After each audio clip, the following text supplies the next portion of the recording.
tous et bienvenue dans la rage de vaincre. Ce soir, W9 vous propose un voyage plein d'action au pays des arts martiaux et des sports de combat. Comme vous allez découvrir dans un instant dans notre sommaire, la rage de vaincre va vous présenter ce soir 2 reportages exclusifs sur le K1 et le MMA, les 2 compétitions de sport de combat les plus spectaculaires de la planète. Et pour m'accompagner dans cette émission, j'ai fait appel à un champion de boxe thaïlandaise au palmarès exceptionnel. Mais avant de l'accueillir, voici ce qui vous attend ce soir dans la rage de vaincre. Ce soir, la rage de vaincre vous propose un voyage plein d'action au pays des arts martiaux et des sports de combat. Un voyage qui vous guidera tout d'abord dans l'univers des box pieds-poings, avec au programme du full contact, de la boxe française, sans oublier un condensé des plus beaux combats de boxe thaï. La rage de vaincre vous présentera également un reportage inédit sur le K1, une compétition qui oppose des combattants de tous les styles, une compétition à la mise en scène époustouflante. Les arts martiaux seront à l'honneur dans la deuxième partie de l'émission avec un tour du monde qui vous guidera entre autres en Chine pour le kung-fu, au Japon pour le karaté ou encore au Brésil pour la capoeira. La rage de vaincre vous présentera également les arts martiaux artistiques, des compétitions où des champions s'affrontent dans des enchaînements techniques à couper le souffle. Enfin, ne loupez pas notre enquête exclusive sur le MMA, un style de combat interdit en France où presque tous les coups sont permis. Et pour accompagner Audrey ce soir, la rage de vaincre a fait appel à Dida Diafat, la star française des box pieds-poings. Au cours de sa carrière, Dida a livré 87 combats. Le bilan, 11 titres de champion du monde en boxe thaïlandaise et kickboxing. En 1997, il reçoit la plus prestigieuse récompense en Thaïlande, le vase Changshay. Chose promise, chose due, je suis ce soir en compagnie de Dida. Salut Dida. Bonjour. Merci d'être avec nous. Plaisir. Alors on l'a vu, ton palmarès en boxe thaï est juste hallucinant. Bravo. Moi j'ai une question pour toi en fait. Pourquoi tu as choisi la boxe thaï plutôt qu'une autre discipline? J'ai découvert la boxe thaï. J'étais un garçon plein d'énergie et j'ai kiffé sur ce sport et voilà, je m'y suis mis. C'est un vrai coup de foudre. T'avais quel âge? 18 ans. Ouais, t'as commencé un peu tard en fait. Un peu tard pour commencer. Ouais, mais t'as vite appris. Vite appris, bien entraîné. Bon alors évidemment, tu restes avec nous pour cette première partie d'émission entièrement consacrée aux boxe pieds-poings. Pour bien débuter, juste avant de faire un tour du monde des box, j'ai envie de commencer l'émission en frappant fort, mais alors très fort. Voici pour toi Dida, et pour vous évidemment chez vous, une compilation des meilleurs combats de boxe thaï.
constaté, la boxe thaï est un sport de combat particulièrement spectaculaire. Alors j'ai une question.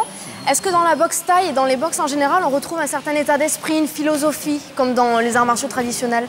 Complètement. Dans la boxe thaï, tu as des valeurs qui sont le respect de ton adversaire. Et il y a plein de choses. Tu es sur le ring, tu fais ton combat, et à la fin de ton combat, avec ton adversaire, c'est plus ton adversaire. T'as jamais eu de ressentiment avec contre des gens que tu avais combattus? Bon, non. Après le combat, tu veux dire? Ouais. Quand on se revoit plus tard? Après, ouais. Non, si tu perds, c'est sûr que tu vas être un petit peu aigri. Parce que tu as perdu ton combat. Mais bon, généralement, on sait que... Vous respectez. On va donner le meilleur de nous-mêmes, et on gagne, tant mieux. Et si on perd, eh ben, on va se rentraîner plus fort. Pour gagner par la suite. Pour revenir et gagner, ouais. D'accord. Mais toujours dans le respect de l'autre. Dans le fair play, ouais. Mais tu peux pas être champion si t'es pas fair play. C'est impossible. Et puis j'ai pas perdu beaucoup de combats, donc... Bon, ça va alors. Ça va. Bon, on reparlera d'arts martiaux un petit peu plus tard dans l'émission. Mais pour l'heure, on va s'intéresser aux boxe pied-point. Quelles sont les particularités de la savate boxe française, du full contact ou de la boxe thaï? La réponse tout de suite avec notre tour du monde des boxes. Full contact, boxe thaïlandaise ou bien encore savate boxe française, tout le monde a déjà entendu parler au moins une fois de ces boxes combinant techniques de poing et de pied. Leur but sur le ring est le même, mettre son adversaire hors combat, c'est-à-dire dans l'incapacité physique ou psychique de continuer la rencontre. Si l'objectif de ces boxes est identique, des différences majeures existent entre ces disciplines. La Rage de Vaincre vous présente les spécificités de chacune d'entre elles. Le full contact ou boxe américaine est né dans le milieu des années 70 aux États-Unis. C'est un champion de karaté, Dominique Valera, qui l'a introduit quelques années plus tard en France. Le full contact a tenté de nombreux karatékas car il leur permettait enfin de porter leurs coups. Mais attention, bien que le full soit proche du karaté, il reste une boxe. Le full contact n'est pas un art martial. Parce qu'en full contact, on a copié certaines choses aux arts martiaux, mais à la base, ce n'est pas un art martial. Le full autorise toutes les techniques de poing de la boxe anglaise ainsi que les coups de pied. Le pratiquant est torse nu et porte un pantalon et des gants. Ses pieds sont nus mais restent protégés par un chausson souple en mousse sans semelle. Sous le pantalon, le fouleur porte des protège-tibias. La grande particularité du full contact est que les coups ne sont autorisés qu'au-dessus de la ceinture, c'est-à-dire sur le buste et le visage. Il s'agit là de la différence principale entre le full contact et le kickboxing qui, lui, autorise les coups dans les jambes. La boxe thaïlandaise, également appelée Muay Thai, est une discipline ancienne de plusieurs siècles. Jugée trop dangereuse, elle fut tout d'abord interdite en 1921, puis autorisée sous sa forme actuelle en 1930. En Thaïlande, le Muay Thai reste pour beaucoup d'enfants pauvres la seule solution pour se sortir de la misère. La boxe thaïlandaise est parmi toutes les boxes la seule à autoriser autant de possibilités techniques. Comme en full contact ou en savate, tous les coups de pied et de poing sont autorisés. En plus, le boxeur thaï peut utiliser ses genoux et ses coudes. Le corps à corps et les projections sont autorisés. Sur un ring, les protections sont minimales. Outre la coquille de rigueur, le boxeur ne porte que des gants et ses pieds sont nus. Du coup, pour le grand public, la boxe thaï apparaît comme la boxe la plus dangereuse. Une idée préconçue selon les spécialistes. Un sport difficile, oui. Un sport qui demande beaucoup d'investissement, oui. Un sport dangereux, non, pas particulièrement quand il est encadré dans les compétitions. En boxe thaïlandaise, la tradition tient une place essentielle. Chaque combat est précédé d'une prière et la rencontre se déroule sur un fond musical. La savate boxe française apparaît à la fin du XVIIIe siècle, suite à l'interdiction en France du duel et du port d'armes. Les questions d'honneur se règlent dorénavant dans la rue grâce à la savate. Aujourd'hui encore, elle reste une discipline proche de l'escrime, car en savate, c'est la touche qui compte. La savate boxe française est la seule boxe non professionnelle. En compétition, on distingue deux types de rencontres. Nous avons les compétitions en assaut et les compétitions en combat. En assaut, il est formellement interdit, si l'on touche, de mettre de la force dans le coup, de la puissance dans le coup. Alors qu'en combat, ce sont les mêmes gestes, les mêmes techniques, mais on peut mettre toute la puissance voulue dans le coup. Comme d'autres boxes, la savate boxe française utilise tous les coups de pied et de poing traditionnels. Elle se pratique en fuseau et en chaussures. En France, elle est la boxe qui rassemble le plus de licenciés. Malgré leur spécificité technique, leur histoire et leurs règles, les boxes pieds-poings ont toutes sur le ring le même objectif, permettre aux combattants de s'exprimer et de s'évaluer. Vous venez de le voir, les boxes pieds-poings ont chacune leurs règles, leur histoire. Mais toi, en tant qu'expert, quelle est la boxe que tu juges la plus efficace? La mienne, la boxe thaï, sans aucune Évidemment. hésitation. Bah oui. C'est un sport complet, tu donnes des coups de poing, des coups de coude, des coups de genoux. Des coups de pied. Et c'est un sport qui est plein contact, à la différence des autres kickboxing, boxe française, où les coups sont réduits. Il y a des coups que tu peux pas donner. En boxe thaï, tu peux tout faire. Ok, tout est permis, quoi. Sauf des coups de tête et des trucs, mais sinon, tout est permis, ouais. Et cette question que beaucoup se posent, à savoir quel est l'art martial ou le sport de combat le plus efficace sur un ring, un maître de karaté y a répondu en créant le K1. Un style de combat particulièrement spectaculaire qui va bouleverser à tout jamais l'univers de la compétition. Si vous aimez l'action, vous allez adorer ce qui suit. Ils sont forts, puissants et font partie des meilleurs combattants du monde. Bienvenue dans l'arène du K1. Si au Japon, les compétitions de K1 rassemblent des dizaines de milliers de spectateurs en transe, le K1 reste en France une pratique complètement interdite. Qu'est-ce que le K1? Comment et pourquoi est-il devenu si populaire? La rage de vaincre vous dit tout.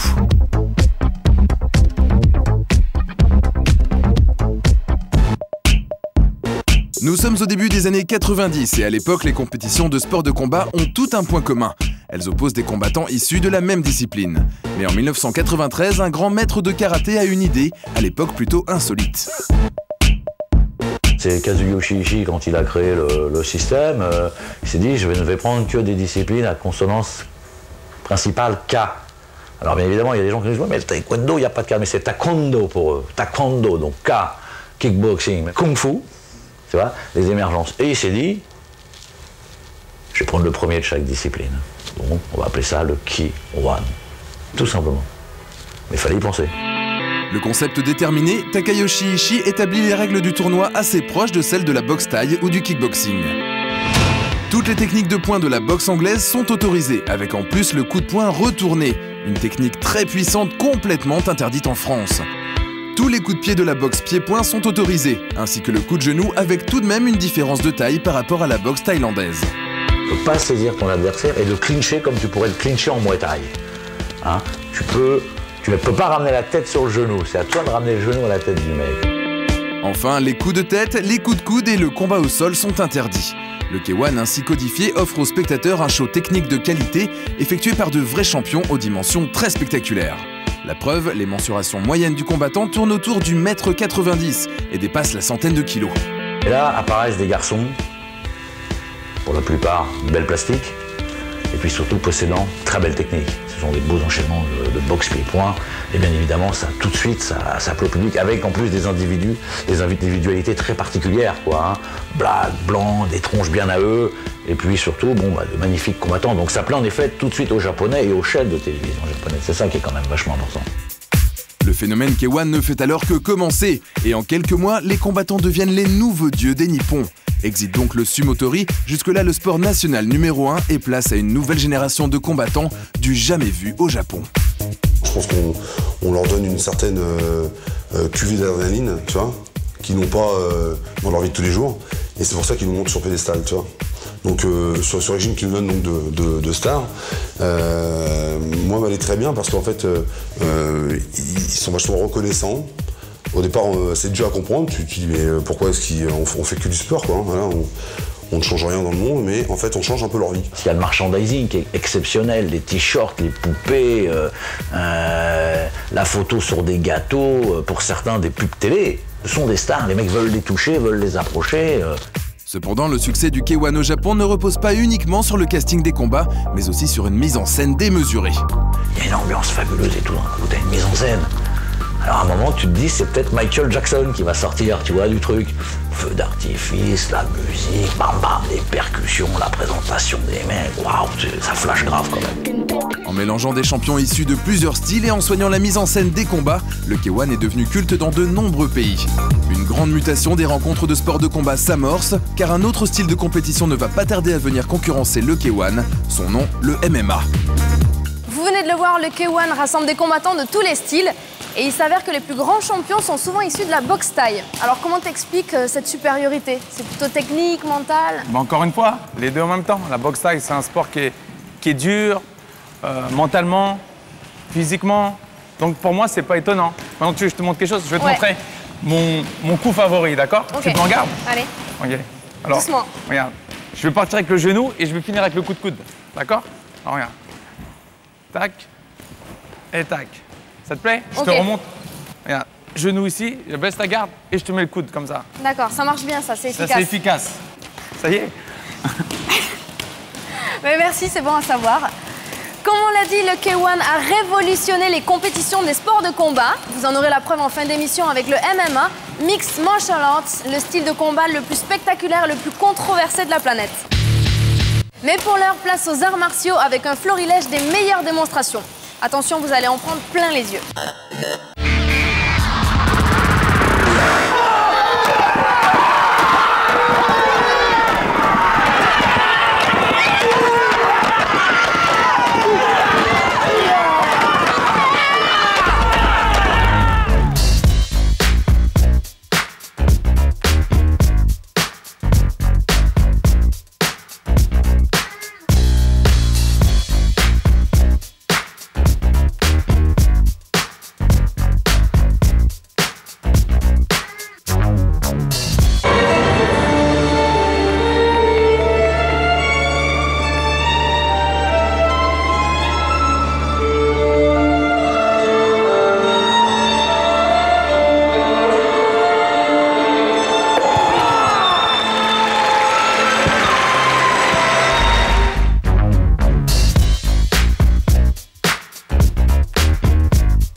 On se retrouve dans quelques instants pour la suite de La Rage de Vaincre. Dida, merci d'avoir été avec nous. C'est un plaisir. Bon, on sait que tu fais du Un cinéma. vrai plaisir. Dans Choc D, tu interprétais ton propre rôle. Ouais. Est-ce que tu as d'autres projets? On est en projet ouais, sur un autre film, un film de guerre, Tu interprètes quel personnage? un militaire. Ok, tu peux pas en dire plus. Non. Tu le tourneras quand? Inch'Allah, au plus tôt possible. Hein. Bah, Inch'Allah alors. Voilà. Merci en tout cas d'avoir été plaisir. là avec nous ce soir. Merci. Bon, Zida nous quitte, mais nous on se retrouve dans quelques instants pour une deuxième partie explosive. Jugez plutôt. La Rage de Vaincre revient dans un instant avec un tour du monde des arts martiaux les plus efficaces de la planète. Au programme karaté, kung fu, jiu-jitsu brésilien, sans oublier un document exceptionnel réalisé au Brésil sur la capoeira. La Rage de Vaincre vous présentera également une enquête sur les arts martiaux artistiques, un style de compétition sans contact qui récompense les plus belles prouesses techniques.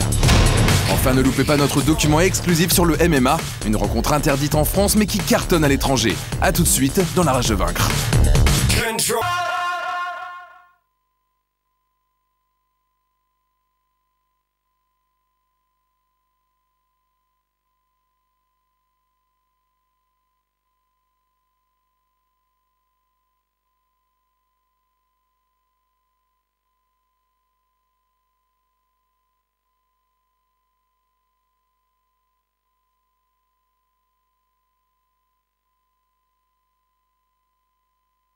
De retour dans La Rage de Vaincre pour une deuxième partie pleine d'action, avec dans quelques instants un reportage exclusif sur le MMA, le style de compétition le plus violent au monde. Mais pour l'heure, place aux arts martiaux.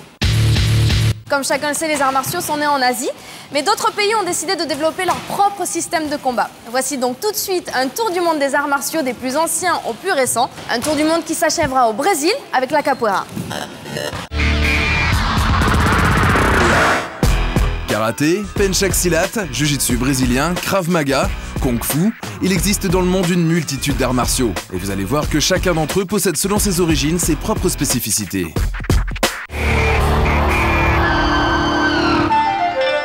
Le karaté a été créé par des paysans sur l'île d'Okinawa pour réagir à l'interdiction pour les Japonais de porter et de posséder des armes. Les Okinawaïens décidèrent de faire de leur corps une arme absolue. Ainsi est né le karaté qui signifie main vide. Le karaté est un art d'attaque et de défense très complet, regroupant parade, esquive, balayage et projection. Le karaté se fonde sur des techniques de percussion utilisant l'intégralité des armes naturelles du corps. Genoux, tibia, pieds, avant-bras, doigts, tranchant de la main ou encore le dessus du pied. Pour optimiser ces armes naturelles, le karatéka pratique régulièrement des exercices dits de durcissement destinés à endurcir les zones de frappe de son corps.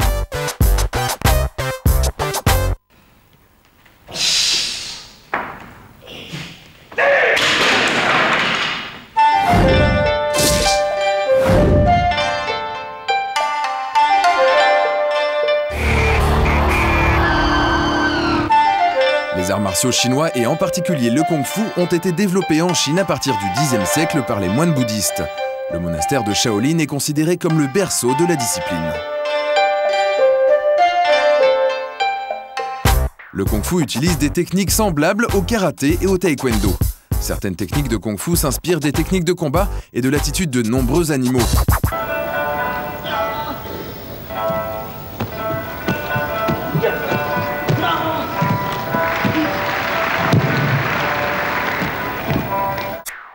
L'adepte du kung-fu recherche également la maîtrise de plusieurs armes traditionnelles. Il en existe 18, telles que le bouclier, la lance ou encore la chaîne lestée.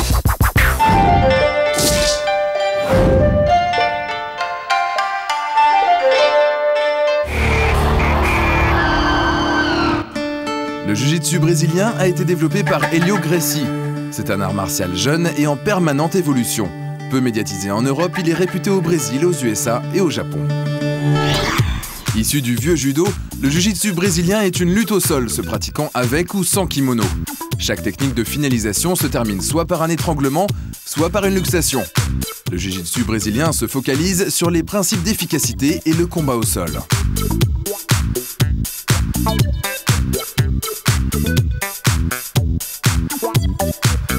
Les pratiquants excellent dans tout un arsenal de clés de bras, de clés de jambes, de clés de cou et d'étranglement. Le jiu-jitsu brésilien est considéré comme l'une des disciplines les plus efficaces du monde. Son application en combat libre permet bien souvent à ses adeptes de remporter la victoire.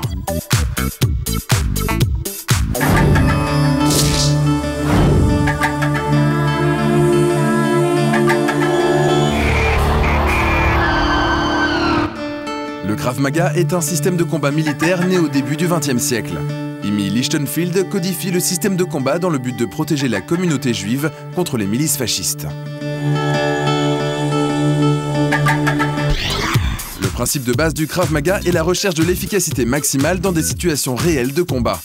Le but recherché est de mettre hors d'état de nuire son assaillant en un minimum de temps. Lorsque l'adepte du Krav Maga contre-attaque, il le fait à fond et enchaîne les techniques jusqu'à ce que l'assaillant finisse au sol.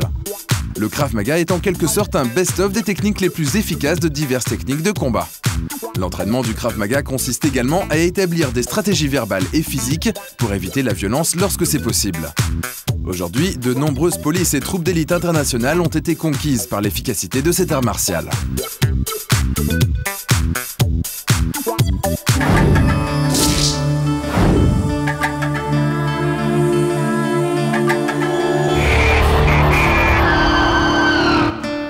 Le Pencak Silat est un art martial originaire d'Indonésie et de Malaisie. Il puise sa source dans les plus anciennes techniques de combat d'Extrême-Orient, pratiquées bien avant l'ère chrétienne. Comme le Kung-Fu, les techniques de Pencak Silat sont fortement influencées par les animaux. Le Pencak se pratique à main nue, avec armes ou encore avec des bâtons. Pas de demi-mesure, l'adepte du Pencak recherche la neutralisation rapide de l'adversaire. Art martial idéal pour la self-défense, il permet de venir à bout d'un agresseur armé, voire même de plusieurs agresseurs en même temps. Le Pencak est un art en perpétuelle évolution, puisque chaque pratiquant est invité à participer au développement de la discipline en adaptant ou en créant des techniques. Aujourd'hui, de nombreux pays veulent en faire un sport national, en organisant des compétitions dont quelques-unes se sont déroulées en France, en Belgique, en Autriche, en Hollande et bien entendu en Indonésie et en Malaisie.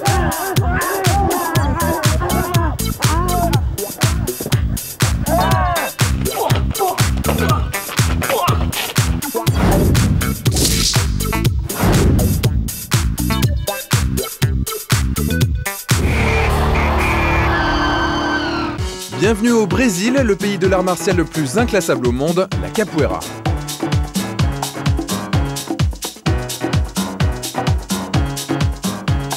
Mixant la danse, le chant, les acrobaties et la musique, la capoeira est le deuxième sport le plus pratiqué au Brésil après le football. Mais depuis une dizaine d'années, la capoeira a dépassé les frontières et connaît un essor vertigineux aux quatre coins de la planète, et particulièrement en France.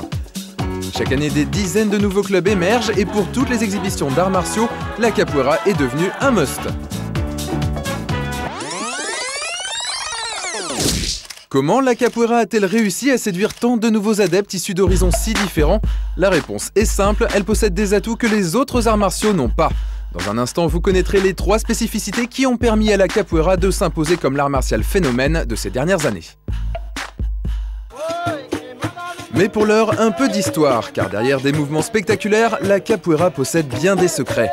Normal, car elle est d'abord et avant tout l'art de la ruse. La capoeira est née au Brésil au XVIIe siècle. Elle a été créée par les esclaves africains déportés d'Afrique au Brésil. La possession d'armes et les entraînements martiaux leur étant évidemment interdits par leurs maîtres, les esclaves eurent l'idée de développer un art martial en le faisant passer pour une danse africaine traditionnelle.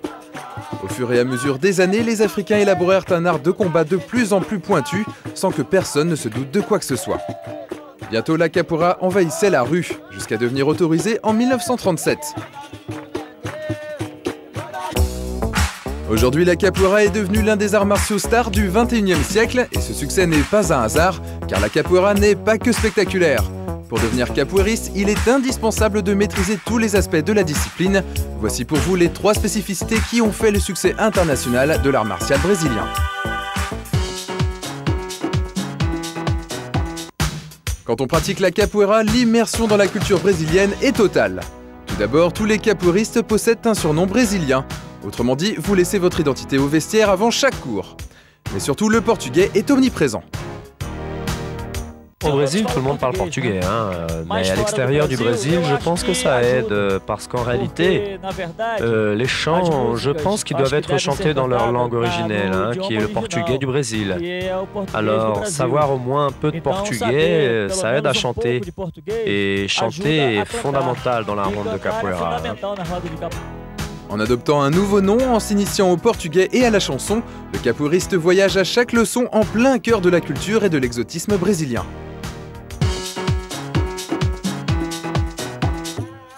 En capoeira, on ne combat pas, on joue. C'est la raison pour laquelle les capoeiristes ne portent pas leur coup. Du coup, la capoeira remporte un franc succès auprès des femmes qui peuvent s'adonner à leur pratique préférée sans risquer l'œil au beurre noir. Mais ce non-contact séduit pour bien d'autres raisons. J'ai pas très bien compris à l'époque si c'était une lutte, si c'était une danse. En fait, je faisais beaucoup de combats avant et quand je m'étais blessé, je ne pouvais plus combattre. Et la capoeira, c'était un bon compromis entre la lutte sans forcément les chocs traumatisants. En tant que jeu, la capoeira possède ses règles. L'ensemble des capoeiristes participant au jeu forment une ronde appelée roda. À l'intérieur, les 2 participants explorent tout le panel des coups et des ruses qu'ils ont pu expérimenter. Le but est ici de comprendre, de s'adapter à son partenaire, chercher à le feinter, à le provoquer, mais sans jamais le frapper.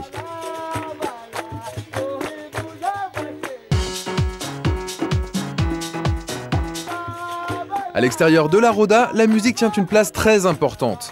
Tous les capoeiristes qui forment la ronde doivent au son de leurs applaudissements et de leurs instruments insuffler de l'énergie aux capoeiristes placés au centre de la ronde.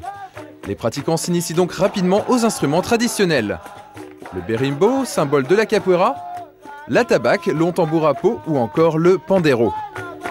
À l'extérieur et à l'intérieur de la ronde, l'interaction est totale. Du jeu dépend la musique et de la musique dépend le jeu. Chacun a sa place en fait dans la capoeira, étant donné que justement c'est très complet.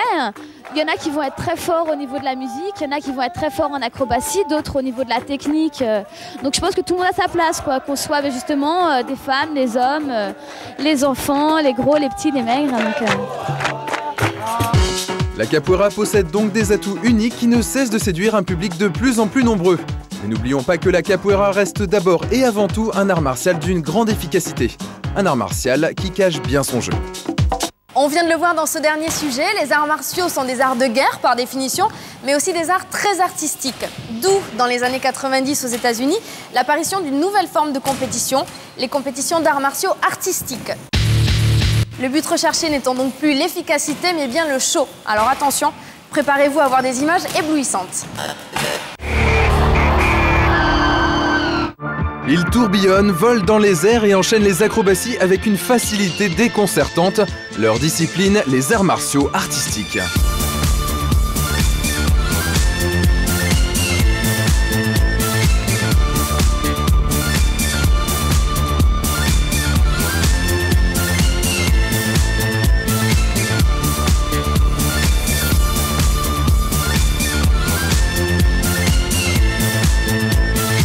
Le principe est simple et ouvert à tous, il s'agit de créer l'enchaînement technique d'arts martiaux le plus spectaculaire qui soit. Et vous allez le voir dans quelques instants, certains champions semblent tout droit sortis d'un jeu vidéo. Nés aux États-Unis au début des années 70, les arts martiaux artistiques se destinaient à l'origine exclusivement aux démonstrations. Mais rapidement, cette nouvelle forme d'expression suscita des vocations, et les années 80 voyaient naître les premières compétitions officielles. L'entraînement de ces showmen et showwomen des arts martiaux est bien loin de l'entraînement traditionnel. On ne travaille pas le combat ni l'efficacité, on recherche le visuel. Du coup, les acrobaties et les coups de pied sautés sont légion. Et comme le principe même des arts martiaux artistiques est de libérer sa créativité, certains donnent naissance à des techniques et en particulier à des coups de pied sautés totalement novateurs. Discipline star aux États-Unis, en Allemagne, en Angleterre, la France succombe au début des années 2000 à la fièvre des arts martiaux artistiques en organisant le premier tournoi officiel. Évidemment, les stars étaient les Américains et en particulier deux champions, Ryan Pinkston et Steve Tarada, dont voici les plus belles prestations.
Évidemment, les arts martiaux artistiques ont fait couler beaucoup d'encre. Pour les puristes, ils incarnent tout ce que les arts martiaux ne sont pas. Pour les autres, ils permettent une promotion efficace des disciplines. Le Canadien Jean Frenette, aujourd'hui karatéka traditionnel respecté jusqu'au Japon, fut celui qui fit découvrir les arts martiaux artistiques à la France en 1990. Pour lui, tradition et artistique ne sont pas des ennemis, ils doivent réussir à coexister en parfaite harmonie. Sa démonstration nous prouve que tradition et modernité font résolument bon ménage.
Allez, place à l'action maintenant. Dans la première partie de l'émission consacrée au boxe pied-point, vous avez découvert le K1, une forme de compétition ouverte à toutes les disciplines où les plus grands champions s'affrontent sans concession. À présent, place au MMA, Mixed Martial Arts, en français arts martiaux mélangés. Cette fois-ci, le concept va encore plus loin puisque les combattants sont autorisés à utiliser encore plus de techniques. Zoom sur ce phénomène interdit en France mais qui cartonne à l'étranger. MMA, 3 lettres derrière lesquelles se cache le sport le plus controversé de la planète. Phénomène mondial, les compétitions de MMA opposent des combattants issus de tous les styles. Quand tu sais pas comment ça marche, t'as l'impression d'une boucherie. Interdit en France, le MMA est une discipline star dans de nombreux pays. Au Japon, il y a quand même des combats devant 80 000 personnes, c'est pas 80 000 abrutis. Défenseurs, détracteurs, le MMA ne laisse personne indifférent. Comment ce type de compétition est-il né? Pourquoi ces rencontres sont-elles interdites en France? La rage de vaincre vous dit tout. Quel est l'art martial le plus fort? Voilà la question à l'origine même du MMA. C'est au Brésil dans les années 50 que certains tentèrent d'y répondre en organisant officiellement les premières rencontres. Lors des années 90, le MMA envahit de nombreux pays. À l'époque, les combattants sont bien souvent inexpérimentés et la réglementation de l'époque plutôt limitée. Pas de gants ni de round. De conséquence, les combattants saignent beaucoup et sont au bord de l'épuisement. Après plusieurs minutes de combat, la rencontre ressemble davantage à un combat de gladiateurs qu'à une compétition sportive. Aujourd'hui, les compétitions de MMA ont bien changé. Elles ont envahi de nombreux pays, la Hollande, l'Italie, l'Angleterre, l'Allemagne, sans oublier le Japon et les États-Unis, où les rencontres sont devenues cultes. Chez nos amis nippons, les compétitions de MMA rassemblent plus de 80 000 spectateurs, 5 fois plus qu'un concert de Madonna à Bercy. Aux États-Unis, le MMA attire les stars du show business et les retransmissions télévisées ressemblent à des bandes annonces de films.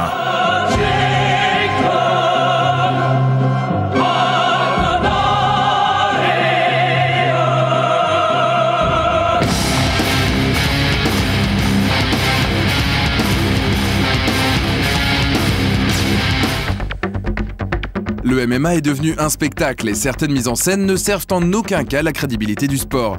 C'est ce qu'en pense le comédien Clovis Cornillac, héros de Scorpio, un film sur le thème du combat libre. C'est un vrai sport de combat. Ce qui est toujours un petit peu plus délicat, moi, c'est l'environnement qui me gêne. J'aime pas la cage. C'est très visuel et très... mais je trouve que ça rajoute à la violence, quoi. Et je me dis, il n'y a pas besoin. Si on estime que c'est un vrai sport de combat, je trouve qu'en ring, c'est très bien. Le visage du MMA a évolué. Pour la star de foot Jérémy Janot, les compétiteurs d'aujourd'hui ne sont plus les brutes de l'époque. Aujourd'hui, ce sont des athlètes extrêmement bien préparés, non seulement au niveau technique, mais aussi au niveau physique. Donc, c'était surtout ça. On voyait qu'il y avait une différence de niveau. Et donc, il y a eu des combats sanglants, ce qui a fait que ça a choqué certaines personnes. Mais je pense qu'aujourd'hui, c'est plus possible de voir ça, quoi. De nos jours, la plupart des combattants de MMA ne sont plus des néophytes. Ils se sont distingués dans des compétitions traditionnelles d'arts martiaux et de sports de combat. Pour Jérôme Le Banner, champion international dans de nombreuses disciplines telles que le kickboxing, le MMA représente le test ultime. Je me suis intéressé dessus quand l'organisation du Pride a commencé à faire ses premières organisations.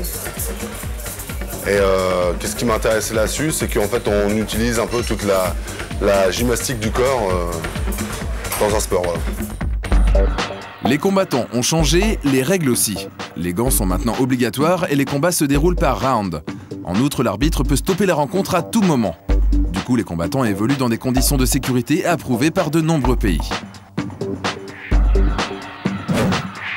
En France, les compétitions de MMA sont interdites, tout comme la retransmission des rencontres à la télévision. Le CSA considère que ces combats très violents sont susceptibles de nuire gravement à l'épanouissement physique, mental ou moral des mineurs, qu'ils portent atteinte à la dignité des participants et sont contraires à la sauvegarde de l'ordre public. Malgré l'évolution des règles, le MMA reste une discipline violente.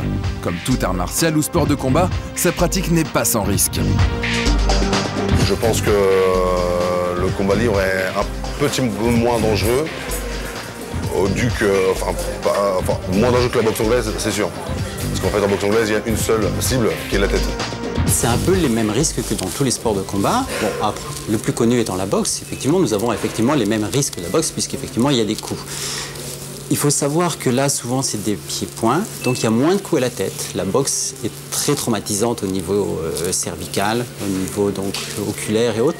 qu'on rencontre plutôt moins dans ce genre de compétition, puisque rapidement il y a des projections et du travail au sol. Quel avenir pour le MMA en France? Nul ne le sait. Une chose est certaine, pendant que nous nous posons la question, le phénomène MMA ne cesse de gagner du terrain. La télévision américaine propose depuis plusieurs saisons Ultimate Fighter, le premier programme de télé-réalité destiné à former les champions de demain. Le cinéma aussi s'est penché sur le sujet avec le film Scorpio, dans lequel Clovis Cornillac incarne l'un de ses combattants des temps modernes. Bref, la machine MMA est bel et bien en marche. Et voilà, notre voyage au pays des arts martiaux et des sports de combat s'achève. J'espère que ça vous a plu. Quant à moi, je vous souhaite une très bonne fin de soirée sur W9 et je vous dis à bientôt. Ciao.